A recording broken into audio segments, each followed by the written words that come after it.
Hello friends, আসসালামু আলাইকুম।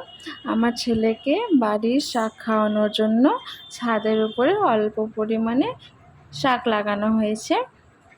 আর এটা হচ্ছে কোয়েল পাখির ডিম। এটাও আমাদের বাড়ির কোয়েল পাখির ডিম।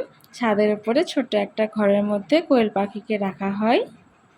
এখানে আপনারা দেখতে পাচ্ছেন মিষ্টি আলুর গাছের পাতা আর লাল শাক আর কোয়েল পাখির ডিম, সবগুলোই কিন্তু আমাদের বাড়ির চাষ করা। ছাদ থেকে তুলে নিয়ে এসেছে বাড়িতে এক টাইম খাওয়ার জন্য। কোনো রকম সার ছাড়াই এত সুন্দর শাক হয়েছে। মার্কেটে যে আমরা শাক খাই বা সবজি খাই সেগুলো তো সার দিয়ে ফলন করা হয়, আর এগুলো তো আমাদের বাড়িতে বিনা সারের, আরও হেলদি। বিশেষ করে বাচ্চাকে খাওয়ানোর জন্য আমার এই সব লাগানো। আমার ছেলেকে আজকে কোয়েল পাখির ডিম, মিষ্টি আলু শাকের পাতা আর লাল শাকের পাতা দিয়ে ওটস বানিয়ে দেব।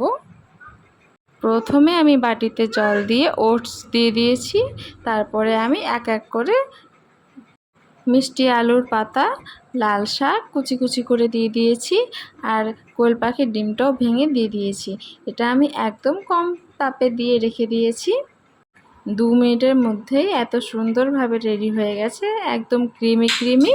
এবার আমি আমার ছেলেকে সেটা খাওয়াবো। এমনিতে ও ডিম সিদ্ধ খেতে চায় না, এইভাবে যদি ওকে আমি দিই তাহলে কিন্তু খেয়ে নেয়, ও বুঝতে পারে না। টেবিলের ওপরে ওকে আমি বসিয়ে দিয়েছি, আর হাতের মধ্যে ওর গ্লাসটা নিয়ে ঠুকঠুক করে আওয়াজ করছে, আর ওকে আমি খাইয়েছি। ওকে কিন্তু সবসময় কিছু না কিছু ব্যস্ততার মধ্যে রাখতে হয়, না হলে চুপচাপ খাবার খাবেই না। যদি আমার ভিডিও আজকে ভালো লেগে থাকে অবশ্যই লাইক শেয়ার কমেন্ট করে দেবেন। চ্যানেলটি সাবস্ক্রাইব করতে একদম ভুলবেন না।